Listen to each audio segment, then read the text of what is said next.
সালামু আলাইকুম বন্ধুরা, কেমন আছেন সবাই? আশা করি অবশ্যই ভালো আছেন। তো বন্ধুরা, আজকের ভিডিওতে আমরা দেখব যারা এই স্বর্ণ বিক্রি করেন অথবা বিনিময় করেন, এই বিক্রি বা বিনিময়ের ক্ষেত্রে বাজুসের নিয়ম অনুযায়ী কতটুকু স্বর্ণ বাদ দেওয়া যাবে। তারা কি স্বর্ণের ওজন থেকেও বাদ দিবে এবং মার্কেট ভ্যালু থেকেও বাদ দিবে কিনা। এটা ছাড়া গোল্ড রিলেটেড আমরা অনেক কিছু জানবো অথেন্টিক সোর্স থেকে, যেটা হয়তো এর আগে আমরা জানি না। প্রথমে কথা হচ্ছে স্বর্ণের দামটা কেমন চলতেছে, এটা কোন ওয়েবসাইট থেকে আপনারা তাৎক্ষণিক জানতে পারবেন।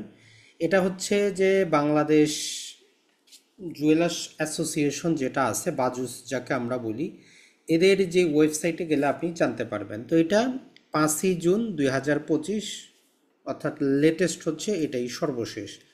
তো এখানে স্বর্ণের দামটা বাংলাদেশে মনে রাখবেন যে প্রতি গ্রাম হিসাবে নির্ধারিত হয়। যদিও আমরা আনা, ভরি, তোলা হিসাবে জানি, স্বর্ণের প্রকৃত দাম আনা, এই যে রতি, ভরি হিসাবে হয় না, এগুলো গ্রাম, কিলোগ্রাম হিসাবে হয়।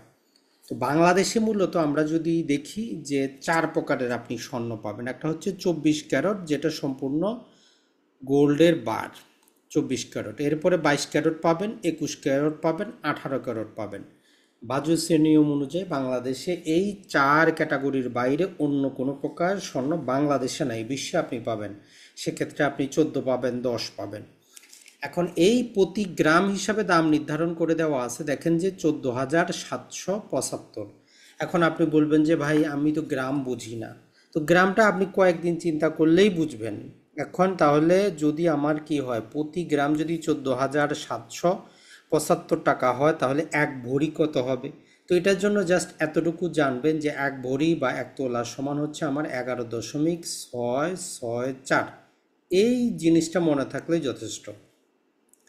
তাহলে 11.664, এইটাকে আপনি গুণন দেন এই 14,775 দিয়ে, 14,775, তাহলে 1,72,335 টাকা। এই যে 1,72,335, এটা হচ্ছে আপনার এক ভরি বা তোলার দাম।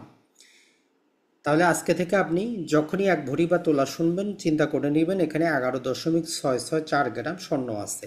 এটা হচ্ছে 22 ক্যারেটের দাম। 21 ক্যারেট হইলে আরেকটু কম হবে, 18 ক্যারেট হইলে আরেকটু কম হবে, এগুলোর সাথে খাত যুক্ত হয়। এখন ধরেন যে এই স্বর্ণটা যখন আপনি কিনবেন, এইটার সাথে সর্বনিম্ন 6% মজুরি যুক্ত হবে।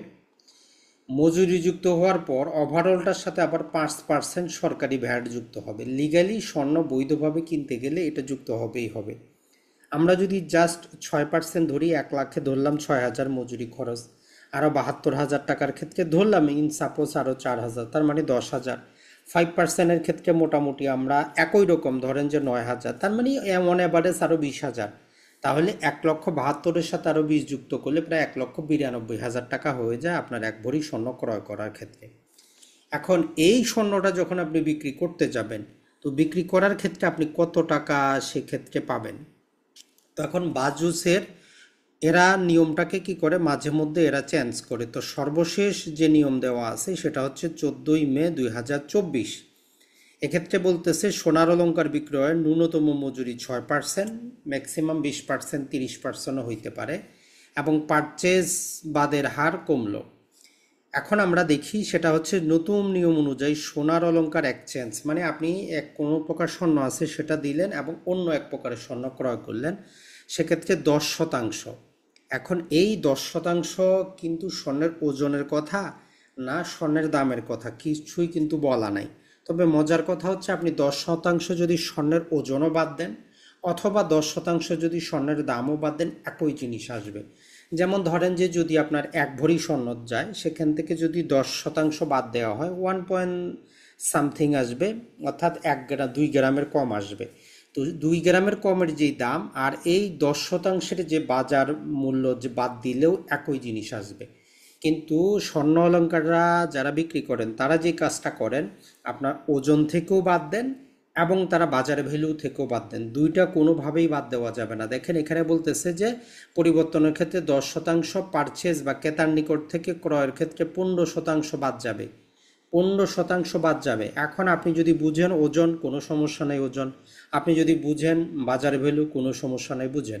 কিন্তু আপনি দুইটা বুঝতে পারবেন না, যে আপনি 15% ওজন বাদ দিবেন আবার ওইটার বাজার মূল্য থেকে 15% বাদ দিবেন, এই রকম 2 নাম্বারই করা যাবে না।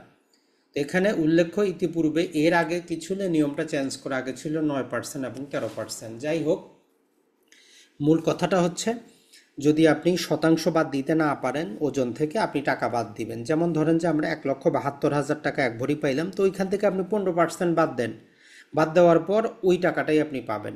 বাদ দেওয়ার পরে ওই আপনার স্বর্ণ যতটুকু অতটুকু হিসাব করবেন।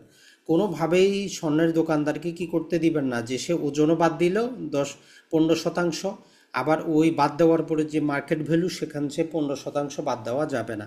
এটা বাজুসেরই নিয়ম, প্রয়োজনে তার বিরুদ্ধে ভোক্তা অধিকারে আপনি মামলাটা দায়ের করতে পারবেন।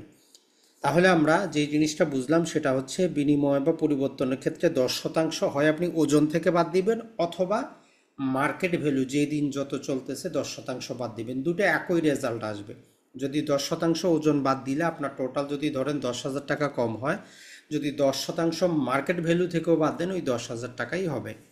আর যদি আপনি সেটা কি করতে চান, ক্রয় করতে চান অর্থাৎ বিক্রয় করেন, সেক্ষেত্রে 15% আপনি বাদ দিতে পারবেন। এটা হচ্ছে জুয়েলারদের জন্য। তো এই জন্য স্বর্ণ ক্রয় করার ক্ষেত্রে আপনারা যেই কিছু জিনিস মাথায় রাখবেন সেটা হচ্ছে যে যেহেতু বর্তমানে স্বর্ণের দাম সবচেয়ে বেশি, এই মুহূর্তে অলংকার ক্রয় করাটাই হচ্ছে লস। আপনি যদি সেভিং করতে চান, ব্যবসা করতে চান, স্বর্ণের বার স্বর্ণের কয়েনগুলো ক্রয় করেন, এগুলাতে ট্যাক্সের প্রয়োজন হয় না, এগুলাতে মেকিং চার্জ নাই, এটাই হচ্ছে আপনার জন্য বেস্ট। দেশের বাইরে থেকেও যে সমস্ত প্রবাসীরা আগে নিয়ে আসতেন, এখন সরকার ব্যাগেজ রুলটা চেঞ্জ করে দিয়ে বলতেছে শুধু বছরে একবারই নিয়ে আসতে পারবেন 100 গ্রাম পর্যন্ত অলংকার, এবং সরকারকে 5,000 টাকা করে প্রতি ভরি ভ্যাট দিয়ে শুল্ক দিয়ে 117 গ্রাম পর্যন্ত স্বর্ণের বার নিয়ে আসতে পারবেন। কিন্তু আপনি যখনই স্বর্ণ ক্রয় করতে যাবেন অবশ্যই কী করবেন, একদম রসিদটা সংগ্রহ করবেন, এবং যেই স্বর্ণগুলো নিচ্ছেন এগুলো 22 ক্যারেট কিনা, সেখানে হলমার্কিত আছে কিনা সেটা দেখে নেবেন। যদি কোনো কারণবশত তারপরও ডাউট হয়, যদি কোনো বড় আশেপাশে স্বর্ণের দোকান থাকে সেখানেও 100-200 টাকা দিয়ে ওইটা মেশিনে চেক করে নেবেন যে AU বলে একটা শব্দ পাবেন, লেটিন একটা শব্দ AU থাকবে, সেখানে ছোট্ট করে দেওয়া থাকে, এটা হচ্ছে গোল্ডের লেটিন নাম। এই AU-র পরিমাণটা আপনি কত, যদি আপনি 22 ক্যারেট নেন অবশ্যই আপনার 91-র উপরে থাকবে, 91.6 থাকবে, অর্থাৎ 100%-এর মধ্যে প্রায় 91.6% পর্যন্ত আপনার সেখানে গোল্ড থাকলে সেটা 22 ক্যারেট হবে। কিন্তু যখন আপনি 21 ক্যারেট 91-র নিচে চলে আসলে 21 ক্যারেট হবে। তো বাংলাদেশের জুয়েলারের যারা আছে এরা ম্যাক্সিমাম আপনাকে 22 ক্যারেটের কথা বলে 21 ক্যারেট দেয়। তো এই জন্য যখনই আপনি বলবেন যে আমার হলমার্কিত লাগবে, হলমার্কিতগুলাকে এই যে যদি যে 916 যেটা লেখা থাকে এটার মানে হচ্ছে যে 91.6% অথবা তার উপরে স্বর্ণ আছে। তো এটা যখন হলমার্ক করতে যায় এর কমে থাকলে ওইটা হলমার্কিত করা হয় না। তো এর জন্য আপনি যখনই স্বর্ণ ক্রয় করবেন হয় 916 ছোট্ট করে লেখা থাকে দেখে নেবেন, অথবা কোনো এক্সরে মেশিন আছে, নর্মাল ওই যে ল্যাবরেটরির এক্সরে না, এটা স্বর্ণের দোকানে পৃথক মেশিন পাবেন যাকে আমরা বলি যে ফ্লোরেসিস মেশিন, সেখানে দিয়ে AU-র পরিমাণটা দেখে নেবেন। পাশাপাশি আপনি যেটা আপনাকে লোভ তারা দেখায় যে আপনাকে বাজার মূল্য দিচ্ছে, ভ্যাট দিতে হচ্ছে না, মেকিং চার্জ ফ্রি, ওরকম ফাঁদে পা দিবেন না।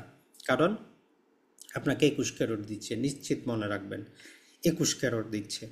আর একটা যারা প্রবাসী আছেন, বিদেশ থেকে স্বর্ণের বার যেগুলো 24 ক্যারেটে নিয়ে যাওয়া হয় এগুলোর দাম বেশি, কিন্তু বাংলাদেশি যে স্বর্ণের বার 24 ক্যারেটের এগুলোর দামটা কিন্তু 22 ক্যারেটের চাইতে কম।